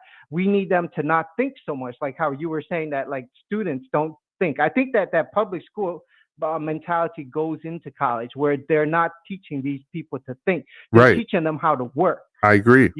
and to be an employee and not to be individual thinking. I mean, if you think of all the people that have changed our society, these people, the majority of them have all dropped out of school. I mean, Yes. Einstein, for example. That's true. Yeah. Bill Gates. Yeah, Bill Gates. Steve Jobs. Yeah. All these Yeah. people are college dropouts. Yeah, the majority of people I'm not at this level thinking, but I would imagine this is why the elite students, the smart ones, the real smart ones that want to go to Ivy League schools, they don't want to go there because of the teachers. They Right. want to go there to meet other smart people like them. Yes. And they learn from each other. It's not the teachers, it's them meeting with other people like them. I agree. And so if you're going to say, yeah, if you're going to say that school is a bad system, yeah, in terms of what they're being taught, then that might be true. And more likely that's true. But if that system is not in place, then a lot of people will not get an education, period. Yes. Whether it's a good education or a bad. Right. You know what I mean? I totally agree with it's- you on that too. We Yeah. can't eliminate it because that's even worse than a bad system is still better than no system. I totally agree with you on that. I do.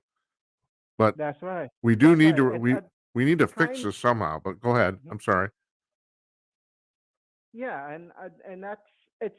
I would think that the way to fix it would be to like what we're doing is people bring up the topic, and that's what I like about America.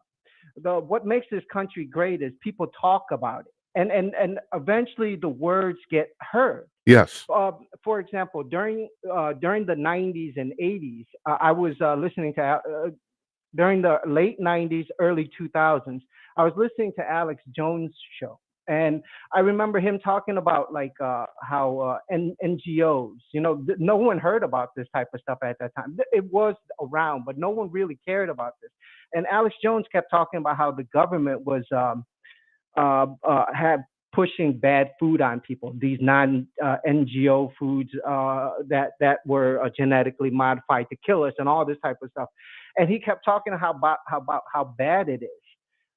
Now, fast forward to 2024, I mean, supermarkets now have an organic section. Yeah. Someone is listening. Yes. Yeah, someone is listening. And we have labels now to indicate that which product has more of an genetically modified foods in it. And so that's what makes this country great. The more we talk about it, the more we complain about it, eventually someone listens. And the capitalism part of this country is the companies that are listening will give a product to cater to the people that want that product. Does that make sense? Yes. I don't know if I'm organizing it properly. No. Hopefully you're communicating very well. Go ahead. Yeah, hopefully that system still stays in place where in terms of the capitalists, where corporations listen and give us a a selection for our preference. But when the problem that I originally started this talk with you about is there's corporations right now that are so powerful that they eliminate the competition. Yes. Say, for example, like I, I, I want non-GMO foods, but the companies that are in power or that are super powerful, they have so much money that they write like they pay off politicians to write laws and legislations that block companies from having organic foods hit the market because that will bring them down. And we see this all the time. For example, the vape industry, they were being attacked so bad by the cigarette industry themselves. I mean, they were slandered. They were saying that vaping was causing all kinds of health issues. They were saying that the battery exploded. I mean, during the first years of the vape industry, the cigarette industry literally kept destroying them, kept trying to stop them from rising up. But luckily, here in America, the capitalism took over, and people broke down the facts. We were allowed to hear the facts of why vaping is better than smoking. All For right. So, example, it didn't have as much. Yeah, for example, it doesn't have the thousands of chemicals that a cigarette does. And in terms of the batteries, it was people experimenting on the batteries. It wasn't the actual batteries itself. It was people making the batteries bigger. And the chemicals that were making people sick was from added added vitamin, like vitamin E, that they were adding into the illegal liquids that people were using at the time, like marijuana vapes and things yeah. like that. Yeah, yeah. So now, Well, hold I it mean, before after you go on. I think it's So like, here you touched on, I think, the mm, real crux of this whole thing, and that is politicians getting paid off. So now, this is not a loaded that's right. question because I got to admit, I personally do not have a solution for this. How do you stop this? I don't, because I don't know. That's the Yeah, yeah, and that's the big problem. We have to limit these big corporations. We have to limit them. Uh, um, I don't think Apple is doing anything nefarious, right? I don't think they're doing anything nefarious. I just think they're brainwashing their people that buy their products, but I don't think they're doing things nefariously. Yeah. But like the cigarette industry, the sugar industry, these companies are doing things nefariously Yes. to pay off these politicians. So, oh yeah, so I actually did come up with a solution for this, and I don't know if it can work, but I think we need a police system like how they have an FBI, CIA that monitor the people. I think we need a police system to monitor the politicians more carefully. Like the America has three branches. Yeah. But that's it. They're supposed to watch over one another, but there's not individual groups that watch them more carefully in depth. And I think we should have organizations like that to monitor these politicians more carefully because they're corrupt as hell. I've thought of that too. So the thing is, what you're proposing. So I'm not trying to put words in your mouth. So tell me if I'm wrong about this. I think what you're proposing is we basically need some sort of citizen board. So these are not politicians, and they're not people who are not being paid to basically oversee like payments to congressmen and that sort of thing. And it have to be really insulated because you have to make certain that these people didn't get paid, you know. Also, the thing is, and you might even have to like assign citizens to this panel almost at random because how would you didn't know, then you have the problem keeping corruption out of that. You know what I mean? That's correct. Yeah. That's correct. Yeah, yeah. But It's a but tough thing to do. Uh, it could be done. I mean, I think it, you might, it might, I mean, it might fail, but I don't know. I think it's worth trying. I've thought of this too. We need somebody to oversee the politicians, but the problem is, do those people also become politicians? That's the problem. I don't know. well, that's a tough question. That's a really tough question. It There's is. people here in America that do there. There's a group of people here in America. Unlike most countries, there's a group of people here in America that do things out of passion. For example, graffiti artists.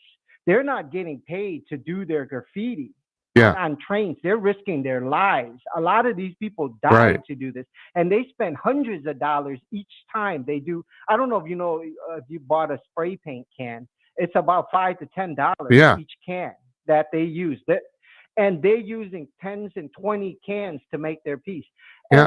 And I use them as an example. There's a group of people here in America that just do things out of love for it. That's And true. so there are people here in America that want to do good. So we just have to find those people. Not all politicians are bad. Right. There are some. Well, that's No. yeah. No, you're right about that. Not all politicians are bad. No. Yeah. But the main thing here is if we don't attempt to do something, it will never get done. Right. That's And the number one thing. and You know, that's where I'm in total agreement with you on here, and that is this might be worth trying because something needs to be tried, you know? Yeah, because the thing right. is, you don't find out until you actually do it. That's right.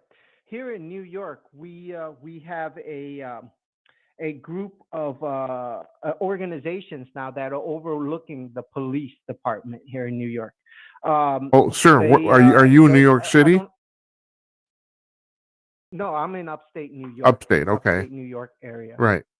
Yeah, which is yeah, New York City is another issue in itself. Yes, it is. There's That's it's true. another wild. Yeah. Yeah, but here in upstate New York, we are having organizations that are funded by the government here, by the mayors and lawyers, the mayors and governors to to to to to, to pay to they're giving money to these organizations to overlook the police, to make sure that these police officers are in check, and these organizations are looking over individual police officers like on a regular. Yeah. And that's what we need. For the longest time, these police officers were just protecting one another. You Yeah. know, if they beat up somebody, for example, or they did something bad, their colleagues would protect them. But now there's organizations that are overlooking these people. And can they be paid off? Yeah, maybe, but I don't think so. I think that these groups of people really do care for their community, and they're really taking their job seriously. Oh, sir. And I want to see that input. No, Go ahead. Go ahead. Finish your thought. Yeah, and I want to see that type of stuff that overlooking the politicians as well.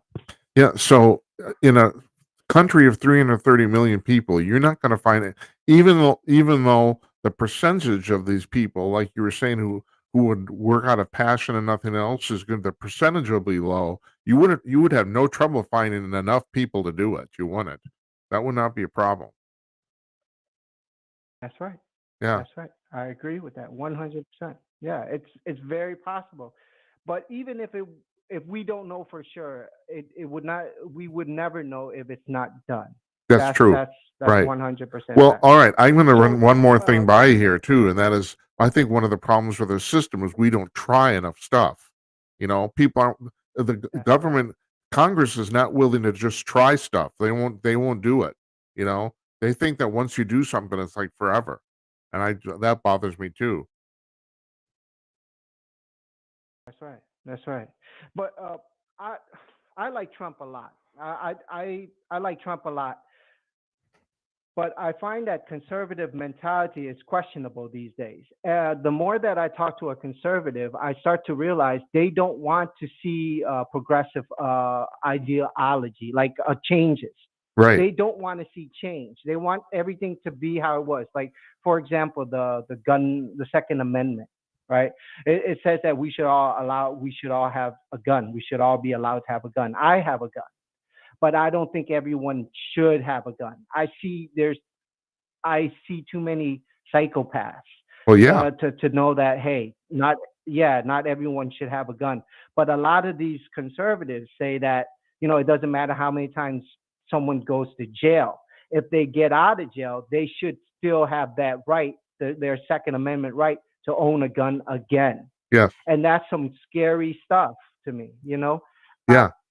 Well, we, let me yeah, I think we have to think forward. let me run this by you. I think part of the problem is uh, conservatives are really, at least, especially I'm going to say, for lack of a better term, you're talking about the old style conservatives, but you are. I mean, but they exist for sure. But I think they're afraid of the slippery slope phenomena. In other words, they think that if they don't pin this right to the wall and that everybody have a gun, sooner or later all guns are going to be taken away. I think that so. In other words, it's to them it's an either or scenario, and of course in real life that's stupid. It is. But I think this is, and I'm not trying to justify the way they think, but I think this is the reason they think that way. Yeah, yeah, that that's maybe that. Yeah, I would have to agree because it makes no sense why anyone would say something like that. No, No matter how many times somebody commits a crime, they should be allowed to own a gun. Blind people should be allowed to own a gun. I hear the most ridiculous things from out of this group, and that must be why they believe that. Like what you said, I guess they feel that if you don't give these people guns, eventually their gun rights are going to be taken away. And I I find that kind of ridiculous, but in a well, it way, is. it might No, be true too. no, I'm not. Well, yeah. First of all, especially lately, the people are right now using the conservatives are using the example of gay marriage, the fact that so the gay community wanted marriage and they got marriage, and everyone's thinking, okay, well, fine. Most people don't have a problem with this. Some people still do, but most people don't, and they're thinking, okay, fine. And now we end up with this transgender stuff with a lot of people, especially when it comes to sports, thinks is nuts, and everyone's saying, well, how, and then you're looking at that as a slippery slope. It was like, okay, we said fine to gay marriage, and now we got this, and it's like, and this is, and I mean, there's I think, to me, it gets back to what you just kind of said it, is that there's a common sense approach to this. I mean, I'll tell you, I don't want mentally ill people to have guns, and I don't want criminals to have guns either. I don't. So, but it's so people think, well, if I make this concession, the whole thing's going to blow up. And right now, I could say there's some evidence that that's actually true. So it's really scary. I don't know. I don't know if you agree with me or what, but that's kind of the way Yeah, I see it. I I I I agree with you. I think I agree with you. I I think we should have guns. We should be allowed to own guns. But I like a car. For us to own a car, we need to go through rigorous like training, right? We have Yes, to right. have a road test and we have to have a driver's license test. Not just that, we have to, register the car, make sure that the car is in our name, that it's not stolen in case it gets into an accident, someone gets hurt. Here in America, we have to have insurance on the car. We have to have inspections. Why don't we? Why don't we keep that type of mentality towards guns I don't, as well? For yeah. someone to own a gun, they should go through that type of training as well, like Hey, training sir, and I got to tell you, testing to make. a cousin of mine was an officer on the Los Angeles Police Department, and he was always talking about this. He said you should get a gun. He's talking to me, but he's talking to anybody. He said you should get a gun, but God in heaven, go get. He said I will arrange for you to get some training at a gun club. I mean, he was adamant about this, that anybody who owns a gun should be trained to use it. And I don't know if you know the statistics. People who own guns are much, much more likely to get shot by other people. And it's usually because they don't know when to pull the gun out. That's usually the way that happens, you know? So, no, I mean, no, what you're saying is completely, I mean, I totally agree with what you're saying. I mean, yeah, if if you buy a gun, you should be, along with the purchase, you should be forced to get gun training. You should, you know? I don't see any problem with this at all. Now, the thing is, I'm not pretending I know in some states this is true. There's a lot of the stuff we're talking about, but it varies from state to state too. So I don't pretend to know a lot about this. I mean, you listen to Dana Lash. I mean, she's an expert, but I'm not. So I don't know. But generally, I kind of agree with what you're talking about. Yeah, I think shotguns or rifles, I think all states do the same thing. Like anyone could just buy one of these guns, like buy a rifle or a shotgun in any state. I think every state, it's easier to buy those guns than a handgun. Yes. Handguns, because you can conceal them, they go through a more rigorous background check, Yeah. and you have to prove that all type of things, and that's okay with me. That's Yeah. okay with me.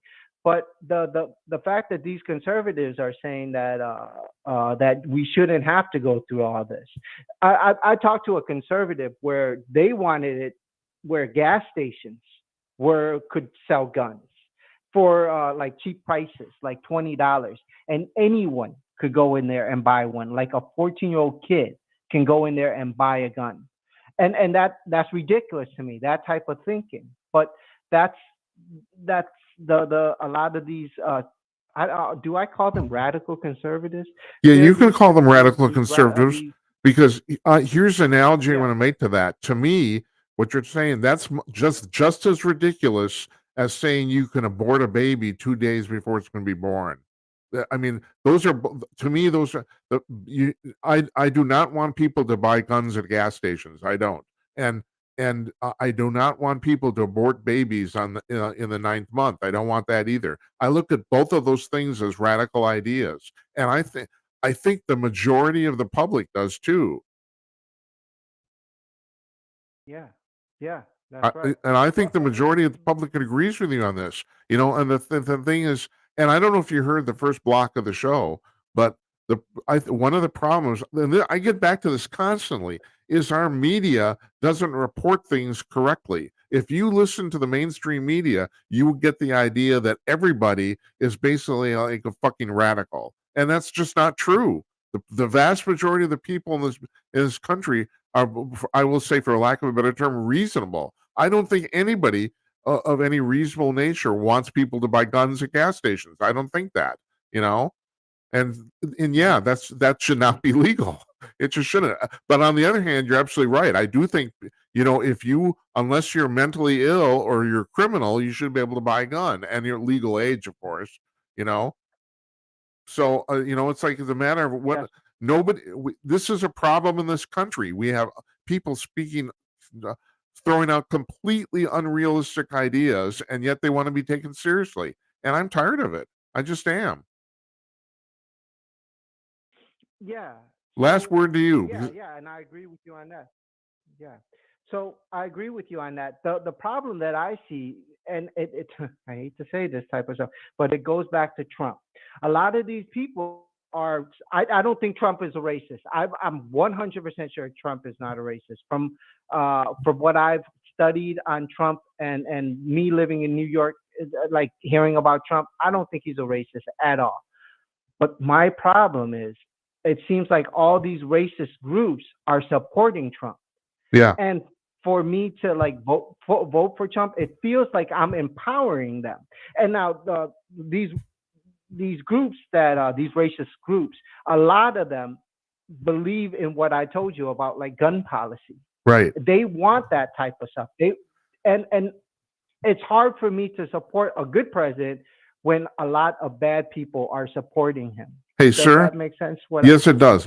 You have to forgive me. I got to cut you off because in 2 minutes our connection is gonna fail. So I got to wrap the show up. We only have 2 hours here. So, and I don't mind you. I'm really glad you called. It's fantastic. This has been an amazing conversation. Thank you. Please call again. I'm sorry I have to do this, but I do.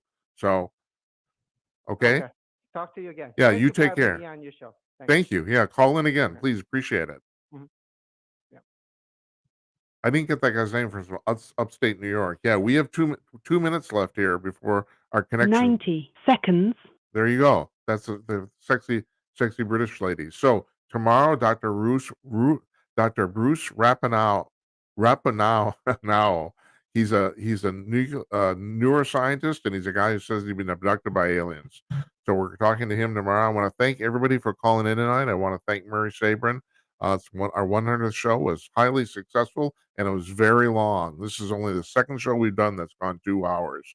So I 60 seconds. hope you enjoyed it. So she wants to end this. I don't know what her problem is. Here we go. I'll see you tomorrow. Thanks, everybody.